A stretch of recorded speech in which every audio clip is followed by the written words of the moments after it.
ಸೋರಿಕೆ ಪ್ರಶ್ನೆ ಎಲ್ಲಿ ಬಂದಿದೆ ಅಂದ್ರೆ ಅದು ಕಚೇರಿಯಲ್ಲಿ. ನೀವು ಕಚೇರಿಯ ಮುಖ್ಯಸ್ಥರನ್ನ ವಜಾಗೊಳಿಸಿದಿರಾ? ಇಲ್ಲ. ಕಚೇರಿಯ ಪದಾಧಿಕಾರಿಗಳನ್ನ ವಜಾಗೊಳಿಸಿದಿರಾ? ಇಲ್ಲ. ನೀವೇನ್ ಮಾಡ್ತಾ ಇದ್ದೀರಿ? ಆ ಮಾಸ್ತರ್ಗಳನ್ನ ಇಬ್ಬರನ್ನ ಅರೆಸ್ಟ್ ಮಾಡಿದ್ದೀರಿ. ಆ ಎಲ್ಲಿ ಕೋಚಿಂಗ್ ಸೆಂಟರ್ ಹೆಡ್ಗಳನ್ನ ಅರೆಸ್ಟ್ ಮಾಡಿಲ್ಲ. ಮತ್ತು NTA, ಯಾಕಂದ್ರೆ ಒಬ್ಬರು ಯಾರಾದ್ರೂ ಅಲ್ಲಿಂದ ಕ್ವಶನ್ ಪೇಪರ್ ತಯಾರು ಮಾಡಿ ವಾಪಸ್ ಹೊರಗೆ ಹೋಗ್ಬೇಕಾದ್ರೆ ಅದೆಲ್ಲ ಜವಾಬ್ದಾರಿ ಆ NTA ಸೆಂಟರ್ ಹೆಡ್ ಅಲ್ಲಿ ಇರ್ತದೆ. ಆ NTA ಸೆಂಟರ್ ನ ಜವಾಬ್ದಾರಿ ಮ್ಯಾನೇಜ್ಮೆಂಟ್ ಯಾರಿರ್ತಾರೆ ಅವರೆಲ್ಲರೂ ಇರ್ತದೆ.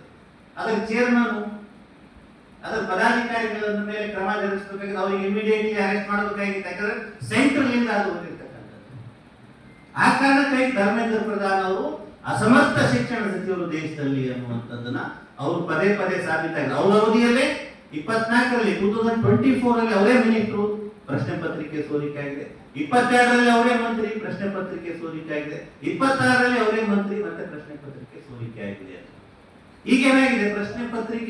ಪ್ರಶ್ನೆ ಮೊನ್ನೆ ಮರು ಪರೀಕ್ಷೆ ಮುಗಿದ ಮೇಲೆ ಬಿಹಾರದಲ್ಲಿ 29 ಜನ ವಿದ್ಯಾರ್ಥಿಗಳನ್ನ ಅರೆಸ್ಟ್ ಮಾಡಿದ್ದಾರೆ. ಎದಕ್ಕೆಂದ್ರೆ ಅವರು ಬದಲಾಗಿ ಬೇರೆಯವರು ಪರೀಕ್ಷೆ ಬರೆದಿದ್ದಾರೆ.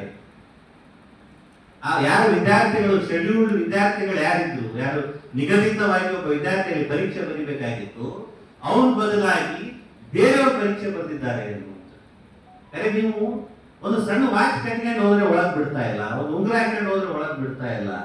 ಅಂಥದ್ರಲ್ಲಿ ಬೇರೆಯವರು ಬಂದು ಪರೀಕ್ಷೆ ಬರೀತಾರೆ ಅಂದ್ರೆ ಎಷ್ಟು ಅಸಮರ್ಥವಾಗಿ ಪರೀಕ್ಷೆಯನ್ನು ನಡೆಸ್ತಾ ಇದ್ದೀರಿ ಮತ್ತು ಎಷ್ಟು ಬೇಜವಾಬ್ದಾರಿಯಿಂದ ಪರೀಕ್ಷೆಯನ್ನು ನಡೆಸ್ತಾ ಇದ್ದೀರಿ ನೀವು.